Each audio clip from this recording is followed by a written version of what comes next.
আজি মিচিং সাহিত্য শাসিত পৰিষদ 12 নং নামনি চিচি সমষ্টিত আমি যোৱা 10 বছৰ মোৰ দুটা টাৰ্ম হ'ল যোৱা 10 বছৰত আমি সাহিত্য শাসিত পৰিষদে কি কৰিছিলোঁ, ৰাইজক কি কথা দিছিলোঁ আৰু আমাৰ ভৱিষ্যত পৰিকল্পনা কি হ'ব, এই গোটেইখিনি আলোচনাৰ কাৰণে ৰাইজৰ সন্মুখত আলোচনাৰ কাৰণে ৰাইজক অৱগত কৰাৰ কাৰণে এইটো মিচিং সাহিত্য শাসিত পৰিষদে এটা অভিযান আৰম্ভ কৰিছে। এইটো হ'ল প্ৰতিশ্ৰুতি, প্ৰতিফলন আৰু পৰিকল্পনা।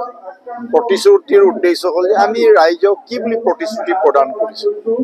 আমি সংগ্ৰামী সংগঠনে, আমি দলীয়ভাৱে গণশক্তিয়ে, আমি মিত্ৰ শক্তিয়ে, আমি লিডাৰসকলে ৰাইজক কি বুলি প্ৰতিশ্ৰুতি দিছিলোঁ, আমাৰ প্ৰতিশ্ৰুতিবোৰ আমি কিমান দূৰ আমি ইয়াকে ফলশ্ৰুতিলৈ বা কিমান দূৰ আমি ৰিজাল্টলৈ আমি কনভাৰ্ট কৰিব পাৰিলোঁ, সেইবোৰ ৰাইজৰ ওচৰত আমি অৱগত কৰিছোঁ। ঠিক তেনেকৈ প্ৰতিফলন আমি কৰা কামবোৰ এইটো ৰাইজৰ ওচৰত কি কেনেকুৱা ধৰণৰ প্ৰতিফলিত হৈছে, ভাল প্ৰতিফলিত হৈছে নে বেয়াকে প্ৰতিফলিত হৈছে। আমি নিজে ভাবি ভাবি লিডাৰে বা ঠিকাদাৰে বা অন্যান্য আঁচনিবোৰৰ ক্ষেত্ৰত আমি নিজে ভাবি ভাবি কৰিছোঁ, সেই কৰাখিনি পচন্দ নকৰিবও পাৰে। গতিকে আমি ৰাইজৰ ওচৰত ৰাইজে যিটো মত প্ৰকাশ, ৰাইজে যেনেকৈ বিচাৰিছে তেনেকৈ হৈছে নে নাই কাম, সেইটো এক প্ৰকাৰ এইটো হ'ল এটা ৰিপৰ্ট কাৰ্ড দাখিল কৰা ৰাইজৰ সন্মুখত। কোনোবাই ক'ৰবাত কালভাৰ এটা বনাইছে, ৰাইজে হয়তো বেলেগ জেগাত বিচাৰিছিলে, বেলেগে ভুল জেগা এটাত বনাব পাৰে, সেইটো আমাক আঙুলিয়াই দিব লাগিব ক'ৰবাত ভুল হৈছে। গাঁৱে গাঁৱে মুৰং বনাব লৈছোঁ, আমি মুৰং বনাব লৈছোঁ, ৰাইজে এইটো পচন্দ নাখাবও পাৰে। তেনেকৈ ৰাইজৰ লগত আলাপ আলোচনা, সেইটোৱে প্ৰতিফলন। আমি ক'ৰবাত ৰাস্তা বনাইছোঁ বা ইটো ৰাস্তাতকৈ সিটো ৰাস্তা, ক'ৰবাত বিদ্যালয় এখন লাগে কিন্তু ক'ৰবাত মুৰংহে বনাই লৈছে। মানুহৰ প্ৰয়োজনটো কি?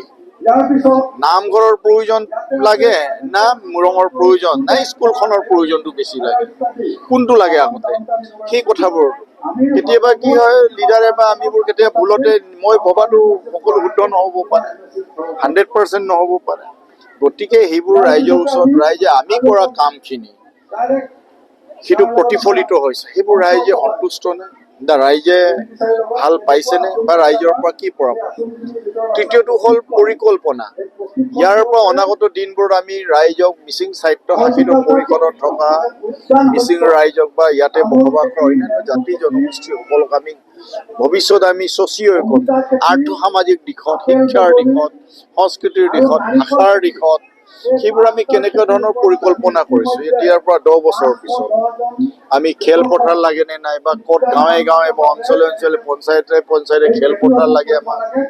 আমাৰ স্কুলবোৰ আগতে কি আছে, প্লাষ্টাৰ নহয় স্কুল বিল্ডিং এখন, কিন্তু আমি ইয়াতে টাইলছ থাকিব, ফেন লাগিব, চিলিং লাগে, এনেকৈ ধৰণৰ আমি পৰিকল্পনা অহা 10 বছৰত আকৌ আমি কি কি পৰিকল্পনা, সেই পৰিকল্পনাবোৰ ৰাইজক অৱগত কৰিছোঁ। আৰু ৰাইজৰ পৰা আমি ৰাইজে কি বিচাৰে, অহা 10 বছৰত আমাৰ অঞ্চলত কি বিচাৰে, কি হোৱাটো বিচাৰে ৰাইজৰ, সেইবোৰ ৰাইজৰ কথাও আমি পৰিকল্পনা কৰিছোঁ। মূল উদ্দেশ্য এইখিনি। আৰু ইয়াতে আজিৰ দিনটোতে আমি মিচিং সাহিত্য শাসিত পৰিষদৰ পৰা আমি অলপ হিতাধিকাৰী।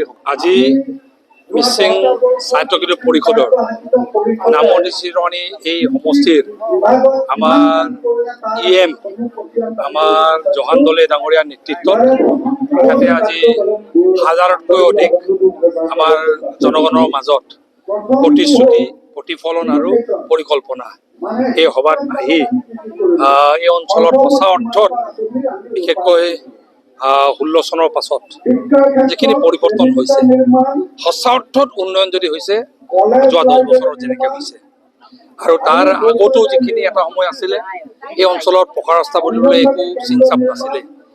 এতিয়া মথাউৰিটো যেনেকৈ ইয়াৰ পৰা গ'ল একেবাৰে ব্ৰহ্মপুত্ৰ দায়িক হৈ মাজুলীলৈকে যোৱা বাটটো, এইটো এটা ঐতিহাসিক এটা মুহূৰ্ত আমাৰ কাৰণে।